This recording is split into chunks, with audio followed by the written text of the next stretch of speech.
I am Ramses, the pharaoh, a god-king who reigns over the majestic realm of Egypt, and it is now 1275 BCE, according to the solar calendar of this ancient land.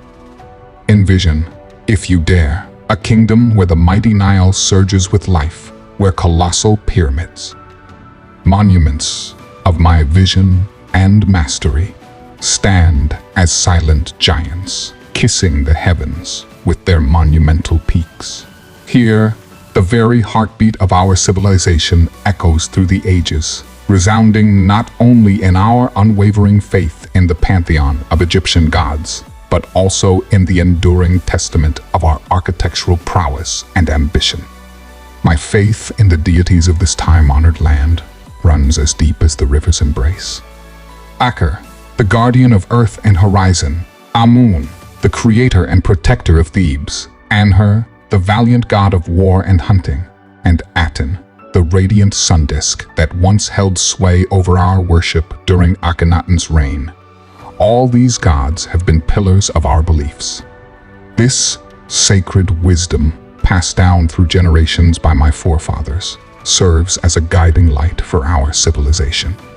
These divine entities form the very foundation of my rule, casting me as the chosen god-king, the mortal channel through which the divine will flows.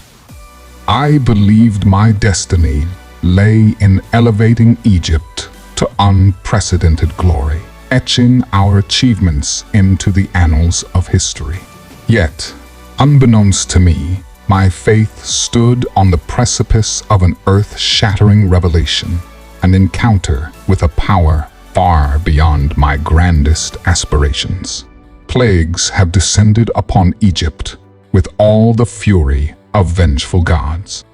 Our sacred Nile, once the lifeblood of our realm and home to Hapi, has transformed into a loathsome river of blood, casting a crimson shroud over our once thriving empire.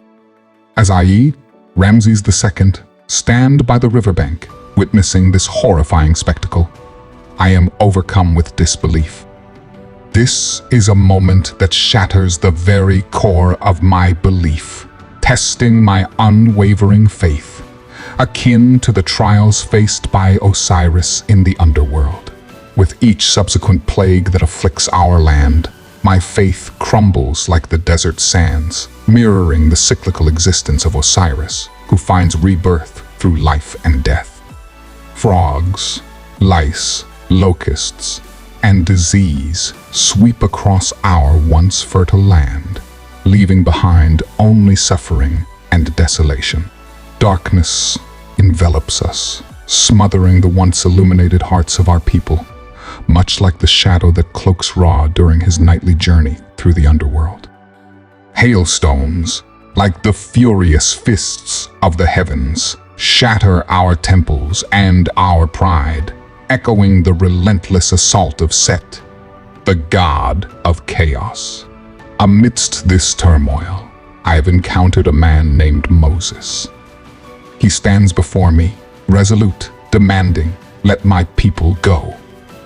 In my arrogance, I dismissed his plea, unable to comprehend why I should release a workforce that has contributed to Egypt's grandeur for generations. In my ignorance, I justified their enslavement, believing the Israelites to be inferior, their skin less bronzed by the sun, their presence an anomaly in our sacred land. Little did I know that this perspective had blinded me to the untapped potential hidden within these oppressed souls, much like the blindness that befell Horus during his battle with Set. As the plagues continue to ravage Egypt, I bear witness to a colossal clash of gods. Our venerable Egyptian deities, whom I have revered throughout my life, appear powerless against the might of the Israelite God. It is a cosmic battle that transcends mortal realms, a clash of divine forces destined to reshape the course of my reign, reminiscent of Ra's eternal struggle against the serpent god Apep. Tonight, my house is plagued by the death of my firstborn. It is a night of terror, a night when I call upon my gods with desperation, begging them to spare my soul. The air is thick with anguish as I, Ramses II, plead for divine intervention, much like the lamentations offered to the goddess Isis, entreating her to resurrect Osiris. In the midst of my grief and despair, I have an epiphany.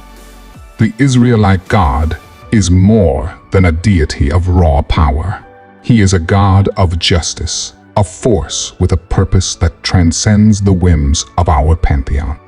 The death of my own firstborn son serves as the final, agonizing revelation I needed to acknowledge the undeniable truth. I, Ramses II, now kneel before the might of this Israelite God, my once indomitable faith shattered like the fragments of a broken obelisk. I surrender, an acknowledgement of a force far greater than any empire or any pharaoh. In this confession, I lay bare the epic clash of gods and the triumph of the Israelite God, much like the reemergence of Ra after the nightly battle against darkness.